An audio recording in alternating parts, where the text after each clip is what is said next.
पैगंबर मोहम्मद को लेकर एक ऐसी टिप्पणी की गई जिससे कि काफी ज्यादा विवाद हुआ।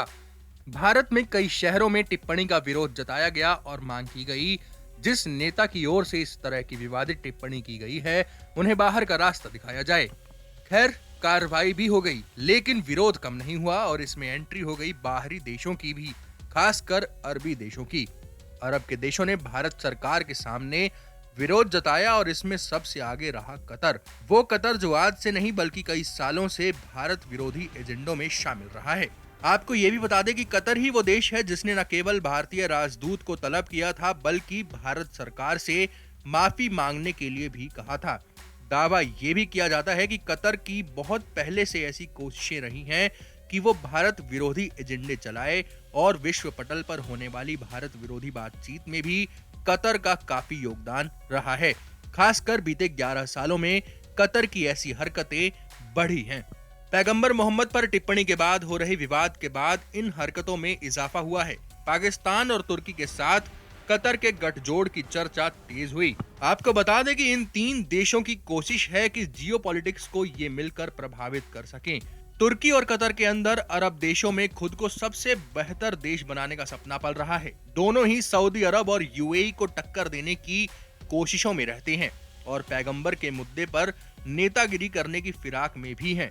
इसके अलावा दूसरी तरफ देखें तो पता चलता है कि हाल के सालों में तुर्की और कतर ने पाकिस्तान को आर्थिक रूप से और हथियारों से काफी मदद पहुंचाई है।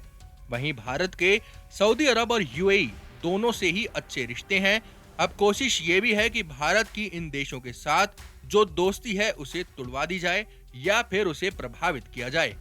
2010 दशक की शुरुआती सालों में जो अरब स्प्रिंग नाम की क्रांति हुई थी, इसका असर पूरे गल्फ में देखा गया था। आरोप लगे कि कतर देश के एक चैनल ने इसे भड़काया था। इसके बाद से कतर बाकी देशों के निशाने पर आ गया। आरोप ये भी लगे कि कतर में ऐसे मंसूबे पल रहे हैं कि वो अरब देशों का नेता बने।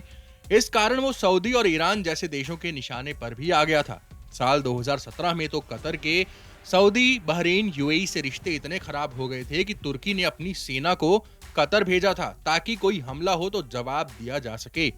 तभी से कतर और तुर्की की दोस्ती बढ़ी और वो अरब मुल्कों के निशाने पर आ गए। इन सबके बीच एंट्री होती है पाकिस्तान की। पाकिस्तान की वैसे तो सभी अरब देशों से अच्छे रिश्ते हैं, लेकिन हाल के सालों में देखा गया था जब इमरान खान प्रधानमंत्री थे कि पाकिस्तान मलेशिया और तुर्की के साथ करीबियां बढ़ा रहा था। कोशिश ये थी कि इस कदम से सऊदी को साधा जाए, लेकिन पाकिस्तान ऐसे हर मोर्चे पर मुंह की खाता ही नजर आया। बाद में मलेशिया को भी अलग थलग होना पड़ा। कश्मीर के मुद्दे पर भी पाकिस्तान को सऊदी अरब ने झटका दिया था। हालांकि तुर्की और कतर पाकिस्तान की मदद करते रहते हैं। अब फिर से शायद ये तीनों देश एक साथ आ रहे हैं और भारत के खिलाफ काम करने में जुटे हुए हैं। मुद्दा पैगंबर मोहम्मद पर दिए गए विवादित बयान को लेकर ही है।